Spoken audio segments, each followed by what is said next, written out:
여러분들의 투자 내비게이션 주식부자 주부입니다. 여러분의 시간은 골드입니다. 1.5배속으로 보시기 바랍니다.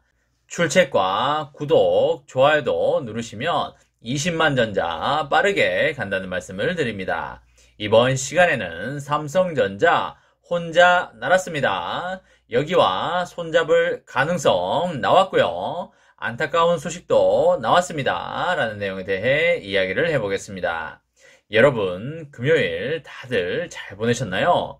밖에 정말 너무 추운데요. 다들 감기 조심, 코로나 조심 잘 하시기 바랍니다. 그리고 오늘도 맡은 자리에서 열심히 살아가신다고 정말 수고하셨다는 말씀을 드립니다. 여러분, 오늘 엄청난 일이 벌어졌는데요. 혹시 그게 무언지 아시나요? 그쵸? 바로 시총 상위 10개 종목 중에 유일하게 삼성전자 보통주만 플러스를 냈다는 것이 되겠습니다. 너무나 기분 좋은 소식이기 때문에 크게 박수 한번 치고 가도록 하겠습니다. 오늘 삼성전자는 200원 오르면서 78,000원에 마감을 하였고요. 삼전후는 400원 내리면서 74,000원에 마감을 해 주었습니다. 보통주에서 외국인이 167만 주를 순매수하였고요. 개인은 76만 주를 순매도하였습니다. 외국인은 연일 계속 사고 있고요. 개인은 계속적으로 팔고 있습니다. 개인의 물량이 지속적으로 외국인들에게 넘어가고 있는 그런 모습을 보여주고 있고요. 외국인들이 이렇게 물량을 계속 사고 있는 이유가 크게 두 가지 정도가 될 텐데요. 첫 번째는 앞으로 10만원, 15만원으로 끌어올리려고 하는 직전 단계일 수가 있겠고요. 두 번째는 한 번 더 개인들을 털기 위한 작업일 수도 있겠습니다. 물론 두 가지 모두 가능성은 있지만 첫 번째 경우에 확률이 훨씬 높지 않을까라고 생각을 하고 있습니다. 두 번째 경우도 가능성은 있지만 다소 희박하지 않나 그렇게 판단을 합니다. 내년에 메모리 가격 반등이 2분기 정도에 시작될 걸로 보이기 때문에 외국인이 지금 이렇게 물량을 사서 한 번 더 털기에는 시간상 그렇게 많지 않아 보인다는 말씀을 드릴 수 있겠습니다. 다만 내년에 있을 미국의 금리 인상이라는 재료를 가지고 외국인들이 어떤 전략을 구사할지도 생각해 봐야 될 문제이기 때문에 그 부분에 대해서 우리가 투자를 하면서도 항상 인지를 하고 가자라는 말씀을 드립니다. 그래서 제가 여러분들에게 가끔씩 말씀드리고 있는 부분이 언제든지 외국인들이 악재 재료를 가지고 장난을 칠 수 있으니 그때를 대비해서 일정 시드는 반드시 가지고 있자 라는 말씀을 드렸습니다. 기억난다 1번, 기억 안 난다 2번 눌러주시기 바랍니다. 현재까지 삼성전자는 매우 잘 달려오고 있는 것 같고요. 주식이라는 게 원래 항상 빠르게만 가지도 않고요. 항상 느리게만 가지도 않기 때문에 절대 조급할 필요가 없는 것 같고요. 1년, 3년, 5년, 10년을 열어두고 편하게 생각하시면 너무나 재미있고 행복하게 투자를 할 수 있다는 그런 말씀을 드립니다.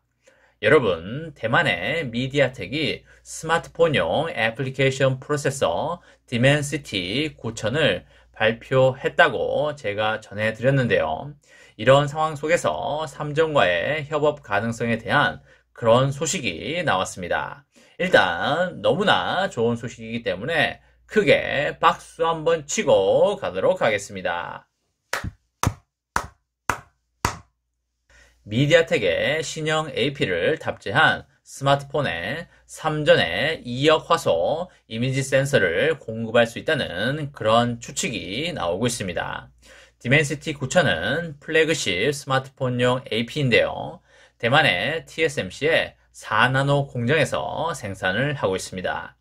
이재석 3전의 시스템 LSI 사업부 상무가 미디아텍의 디멘시티 9000 출시를 축하했다는 소식이 전해지면서 삼전과 미디아텍의 협력설이 나오게 된 건데요.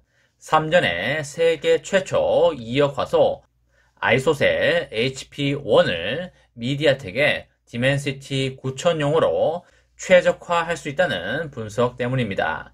디멘시티 9000을 장착한 하나 이상의 스마트폰이 삼전의 아이소셀을 사용할 것이라는 관측이 나오고 있습니다. 아이소셀 HP1은 4개 혹은 16개의 인접 픽셀을 조합할 수 있는 삼전의 독자 기술인 카멜레온 셀이 최초로 적용이 되었고요. 주변 환경과 관계없이 선명한 사진을 찍을 수 있게 됩니다. 삼전이 어느 회사에 아이소셀 HP1을 공급할지 알려지지는 않았지만 중국 제조사가 유력하게 점쳐지고 있고요. 디멘시티 9000이 중국 오포와 비보, 샤오미의 신제품에 쓰이기 때문에 그 회사들 중에 공급이 될 걸로 이야기가 나오고 있습니다. 삼전은 미디어텍과의 협업을 토대로 중국 시장에서 영향력을 더욱더 확대할 것으로 기대가 되고요. 그리고 중국 제조사와 협력을 강화하고 이미지 센서 시장의 선두인 소니를 바짝 추격할 걸로 보입니다. 삼전은 지난해 글로벌 이미지 센서 시장에서 점유율 22%로 전년 대비해서 1%포인트 올랐고요. 소니는 같은 기간 동안 2%포인트 감소해서 40%를 기록을 했습니다. 삼전이 미디어텍과 손을 잡고 이미지 센서 시장에서 축포를 쏘아 올려주길 기대하겠습니다. 그리고 여러분, 다소 아쉬운 소식도 하나 전해드리겠는데요. 중국의 스마트폰 업체인 리얼미라고 있는데요. 10월에 인도 스마트폰 시장에서 삼성전자의 점유율을 뛰어넘고 2위에 올랐다고 합니다. 인도는 인구도 많고요. 중국 시장만큼 중요한 시장이기 때문에 여기서 점유율 1위를 해주는 게 앞으로도 상당히 좋은데요. 리얼미가 삼전을 뛰어넘고 2위를 했다고 해서 다소 걱정스러운 순간이 아닐 수가 없겠습니다. 샤오미는 20%의 점유율로 1위를 기록하였고 삼전은 16%로 3위, 그리고 중국의 비보는 13%의 점유율을 기록하였다고 합니다. 해당 점유율은 스마트폰 출하량 기준인 걸로 보이고 있습니다. 카운터포인트 홈페이지에 공개된 조사 결과에 따르면 3분기에 인도 스마트폰 시장에서 삼성전자 점유율은 출하량 기준으로 17%로 비보 그리고 리얼미를 모두 뛰어넘고 2위에 올랐었습니다. 하지만 10월에 월간 조사 결과만 놓고 보면 리얼미의 시장 점유율이 삼성전자를 앞선 것이 되겠습니다. 리얼미의 CEO는 2022년 목표는 인도 1위 스마트폰 업체로 거듭나는 것이라는 강한 의지를 보이고 있고요. 10월에 점유율 2위로 등극한 것은 이런 목표를 위한 디딤돌이 될 수 있다고 하면서 삼전에게 절대 밀리지 않고 인도 시장 1위를 위해서 강한 드라이브를 걸겠다는 그런 의지를 보여주었습니다. 중국의 인구와 인도의 인구가 세계에서 가장 많은 나라인데요. 그렇기 때문에 거기에서 발생되는 매출도 앞으로 어마어마할 수밖에 없겠습니다. 특히 지금 삼전은 중국에서 상당히 고전을 하고 있기 때문에 인도 시장마저 힘들어지면 절대 안 되겠고요. 일단 인도 시장을 잘 잡아놔야 될 것으로 보입니다. 그리고 중국의 시장 점유율도 서서히 끌어올리면서 삼전의 스마트폰 재도약 시대를 다시 한번 열어가야 될 것입니다. 중국과 인도의 스마트폰 시장만 석권을 해준다면 삼전의 큰 상승이 나오기에 충분하다고 생각이 됩니다. 이번 시간에는 삼성전자 혼자 날았다, 여기와 손잡을 가능성 나왔습니다. 그리고 안타까운 소식도 하나 나왔습니다. 라는 내용에 대해 이야기를 해보았습니다. 저와 함께 삼성전자 장기 투자로 행복한 미래를 만들어 가실 분은 구독과 좋아요를 누르시면 감사하겠습니다. 마지막으로 파이팅 하고 마치도록 하겠습니다. 하나, 둘, 셋, 파이팅! 감사합니다.